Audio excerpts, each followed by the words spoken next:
First of all, it's very good to have you here, Nicole. What you can do for us and for our audience is, first of all, introduce yourself. My name is Nicole Shelley Finch, and I am the Ambassador of Commerce for Florida, representing St. Lucia, and I'm also the Executive Director for the One-on-One Group in Miami, Florida. We'll talk a little bit about your background because it's a very, very detailed background, the St. Lucian connection as well. But before we get to that, let's talk about you being here currently. There's a trade mission that you led to St. Lucia. Could you give us an idea, first of all, where did that initiative come from and basically what happened? Well, the initiative came from the fact that I thought about St. Lucia being my home, me being the Ambassador of Commerce, and I really wanted to do something within the scope of my mandate, which began in January of this year, 2011, something that would strengthen the economy of the island, not just St. Lucia in an isolated format, but also its neighboring islands. Because I reside in Florida, I thought that if I'm going to engage in a discussion about strengthening the economy, knowing that we're dependent upon importation of products, perhaps I could look at strengthening the economy of Florida and looking at establishing a platform for international business exchange between Florida and St. Lucia, my home. On the onset of that, what I decided to do was to host a trade mission, inviting companies from Florida to meet with companies from St. Lucia so that they can do business. Buyers and sellers meeting together on the same platform. What is the reaction like once you had initiated and spoken to them and invited them to be part of this? What is the original reaction? Well, initially everyone was very excited, very eager to materialize the process, but of course a lot of individuals in Florida are familiar with St. Lucia, most of them from a hospitality angle, but not so much from an international business exchange for goods and services, import and export. So it was important for me to define St. Lucia as a place, St. Lucia and its neighboring islands, of course, as places that can offer more than just a tan. So I believe that soon after I began the discourse, more and more people began to understand what St. Lucia had to offer, and the host committee here in St. Lucia was eager to obviously receive the visitors from Florida, and it became not as challenging as I would have thought.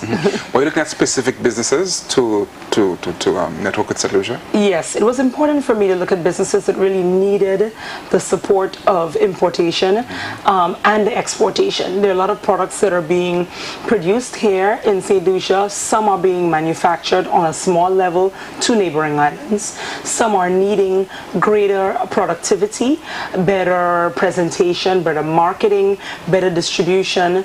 So I really tried to look at businesses that needed the help as opposed to ones that were already flourishing and already had a system in place for their exportation. So I made it a very good exchange, a very good marriage between the suppliers from Florida and the providers from St. Lucia, as well as the suppliers from St. Lucia and the providers from Florida.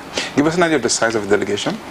The delegation was between 10 and 20 individuals. Some were physically present and others were accessed through video conferencing. So we were able to mobilize some modern day technology to put the service providers and clients in the same room. I was there for the opening cocktail, and from all the comments that were made, they were excited about the destination itself. So that was a big plus. But what was the other convincing factor about St. Lucia that you think would have interested them to think of this mission? Well, I think the fact that it was an unknown territory for a lot of them, or as I said, known, but from the hospitality standpoint and not from the trade of goods and services. So not knowing what exactly could be the outcome, doing, of course, their due diligence and trusting what I said as far as establishing St. Lucia as a potential place for doing business, they were able to take a bite out of the apple and venture into the unknown to see what could be produced long term. So I think the mystère was what was the impetus, was part of the impetus at least. Did you get a chance to see the island as well? Some of them, yes. Others came for a day. We had all different kinds of schedules. Some people came for a day, some came for 2, 3, 4 days. Those who stayed the longest were able to actually see the island, and they were very, very impressed. There were some people interested in education as well. Yes. Can you tell us Great. about, yeah. Well, we had Florida International University School of Business present.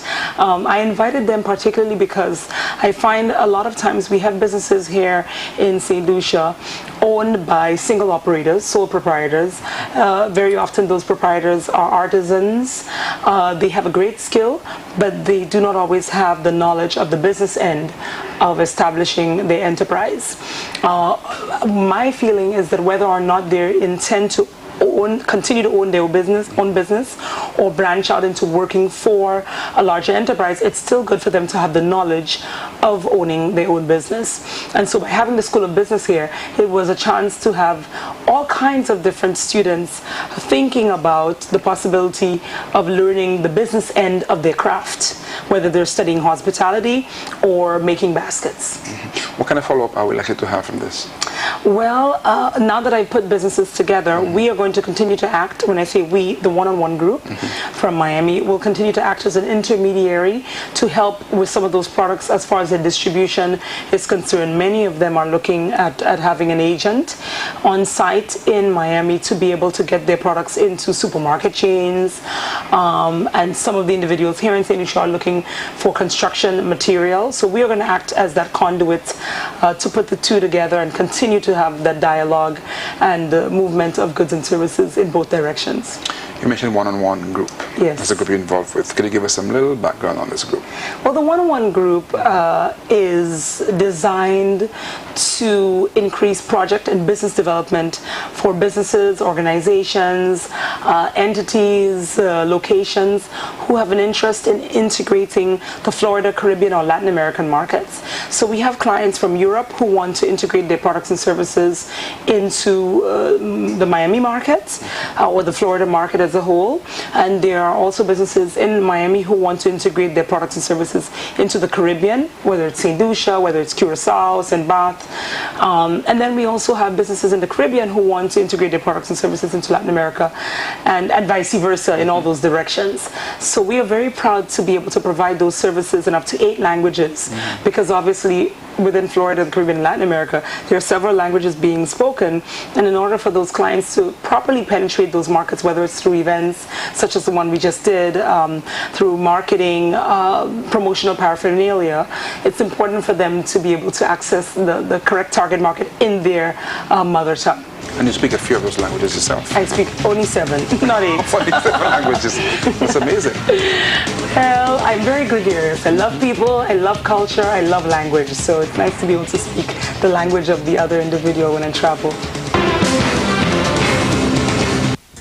Did you know that most of the products sold on our shores and exported to distant ones come through our air and seaports, managed by St. Lucia Air and Seaports Authority, SLASPA, behind the everyday benefits of life.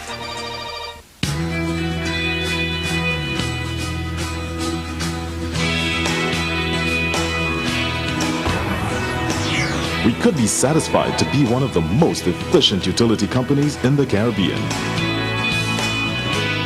But by constantly improving our services and by giving you our best, we make your life a little easier, and that's important to us. Lucelec, the power of caring. Do you have all day? We have a few hours. Well, yes, you're right. I was born here, and I studied here in St. Lucia at St. Joseph's Convent. Then I moved on to Florida International University, where I pursued degrees in international relations and modern languages, focusing on Spanish. I also studied Western European studies, so my focus was a lot on Europe, although I'm from the Caribbean, but I always like to be able to expand my horizon. I also studied at the Sorbonne in Paris during my time at FIU. That actually came about because I was the editor of the Office of International Studies. That was the office that would send students on exchange programs around the world from FIU. So I thought that if I'm going to continue to send students on exchange programs, it would be nice to be able to do one of my own. And I was already acclimatized because I had previously done an exchange program in Denmark. So I was familiar with what exchange programs entailed. So I did one in Paris, and that went very successfully. I was able to study more languages, travel a lot, implement the speaking of those languages, because with language learning, the theory is one thing, but the practical is so much more important. And after I returned from the Sorbonne in Paris, I returned to FIU, and I started teaching English for speakers of other languages. Oh, good. After I did that, I opened up Nicole Shelley Models, started my own model agency, events, PR, marketing, and then I started the one-on-one group a few years after. Let's talk about the start of the modeling agency. Did you have the root here in St. Lucia? I did. I started modeling when I was 13 at church tea parties. Oh, really? Believe it or not. Very conservative, and that went very well. And as I traveled and taught and met different people, I thought it could be a very good business to get into, because I myself did a little bit of modeling, dabbling into it, but then I thought it was better to manage models. That was much more exciting for me. I didn't have to watch my weight as much, although I still do. But at the same time, I'm much more of an entrepreneur with everything that I do. So it's very important to me to run a business, run a business, grow a business, manage other individuals, help them grow so that they can go on to even own their own businesses. I have many models who started with me years ago, and they have their own businesses. Some of them have their own agencies. Excellent. And we don't compete with each other. We have our markets.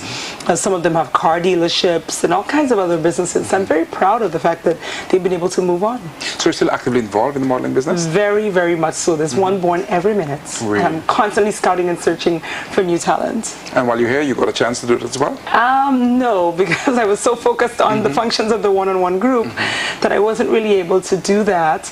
But I certainly am looking forward to doing something like that in 2012 here in St. Lucia. I'm looking forward to doing a model search. I know your parents are very involved in just this trade mission here and getting it organized. How much of a support were you getting from them? Tremendous. A lot of support. They were really able to mobilize a lot of their contacts that they've accrued over the years, being in real estate and having their television ministry and other businesses. And that was very, very helpful in being able to access the media, but also businesses that could benefit from this platform of international business exchange. Now, you're also involved with some charities as well. Yes. Tell us about that. Well, when I started the model agency, I was very, very determined not to get involved in modeling that was more on the distasteful side. So I decided that I would utilize the models in charitable events, producing fashion shows, informal modeling, trunk shows, tea parties, the way I started, to help raise funds for charitable organizations like the Make-A-Wish Foundation, the American Heart Society, Leukemia Lymphoma, the Society for Leukemia Lymphoma, that is, the American Breast Cancer Society, and many, many others. I would say that I probably worked with at least 50 charities in my recent years, in the last 10 years. How do you get a time for this, plus your business and your other interests? Well, time management is very important, and what I always tell people is that, yes, I am an entrepreneur at heart, but what I do is my passion, so it never really feels like work, although it is quite a bit of work. Someone looking on the outside would certainly ask that question, how do you get the time? Yeah. But time management is very important. It's important for me to know what it is I have to dedicate to on which days and at which times. I do not confuse my tasks. For example, if today's Monday, I'm not engaged in an activity that is related to Nicole Shelley Models at 9 o'clock and at 9:30, the one-on-one group, and then 10 o'clock, Nicole Shelley Models. So I really do manage my time so that on any given day, I'm focused on a particular objective. I'm free.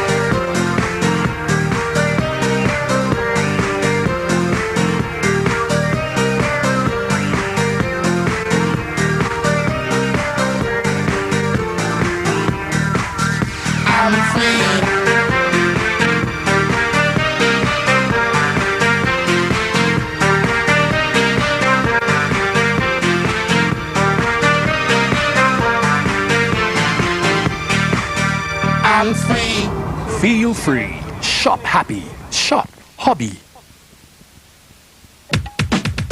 Home ownership made easy with First Citizens Home. Invest in your future. Open the door to your new home with a plan made just for you, with guaranteed returns and superior benefits. We can help you make your dream come true. First Citizens Home. It's the ideal plan to build your dream home. We make it easy for you to save for that first house with an investment plan that works for you. Now is the time. Open an account and claim your dream home today. Home ownership made easy. Let First Citizens take you home. Visit us on 9 Brazil Street, Castries, or call 450-2662.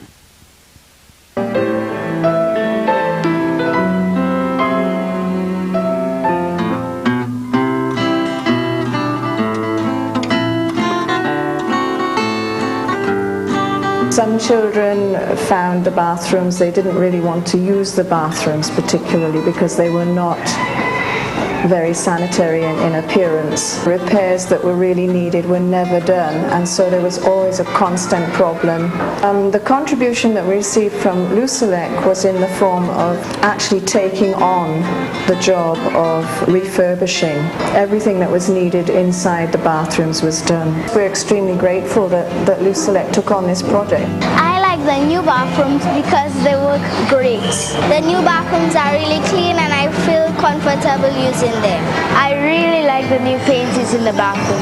Thank you, Lucelec, for the new bathrooms.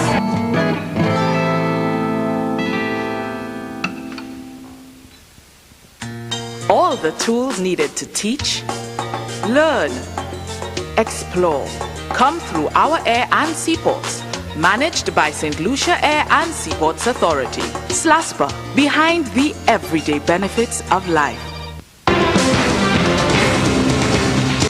I have an awesome responsibility because you and the St. Lucian connection with the business community in Miami. Also, you've brought in people like Dr. Dwight Venner to meet with that community up there. How does it feel, because you're also the ambassador as well, so you have a tremendous responsibility and importance in there. How does it feel to have that important role where you have to be the link between what's happening in the Eastern Caribbean and North America? Well, it feels amazing. It feels wonderful because at heart, I love to witness growth. I love to orchestrate growth for individuals, whether professional or moving into the professional capacity, as well as businesses. So that is always my focus: development of individuals and businesses, organizations, enterprises, as I mentioned earlier. So having guests such as Sir Dwight Venner, Dr. Michael Louis, and so on and so forth, has been an excellent opportunity for me to showcase not just St. Lucia again, but what the Caribbean has to offer in terms of intellectually savvy individuals who have a lot to offer the American community, especially in terms of being able to expel information that's useful to the growth of their businesses as they look at the Caribbean as a potential source for accessing products and providing products and services. One of the critical groups for us in St. Lucia is the diaspora as well. And I know, like you said, you brought Dr. Louis around, you brought Sir Dwight Venner and so on. How critical is it for us here in St. Lucia and the Eastern Caribbean to keep connected to our diaspora? Well, it's extremely important because the diaspora is what is going to help market and brand the island. Just like with any product, the island is a brand that has to continue to be marketed by individuals who have positive reputations on the world stage. So for those individuals who are living overseas, it's very important for them to stay connected. For those who are here on the ground in St. Lucia, it's very important for them to know what's going on outside, because these are the very individuals who are going to put St. Lucia further on the map. There are a lot of other islands that are better known than St. Lucia, or are known for one thing versus another. I think St. Lucia has a lot more to offer than the hospitality platform, because a lot of other islands offer that same thing. So it's important for us to carve out a niche for ourselves so that we can be known for our diversity. Excellent. Well, we're really happy that you gave us time to speak with you and to share your experiences with us. I don't know if there's anything else you want to quickly raise Well, I certainly would like to say thank you very much. I'm very, very, very honored to be here. Very proud of what you're doing here at your station. And I'm looking forward to continued success and all the greatness that you have to offer, because you certainly have done a remarkable job over the years. It's highly commendable. Well, thank you, and you make us extremely proud, so keep doing what you're doing, and we'll certainly keep in touch with you. Thank you. All right? Thank you.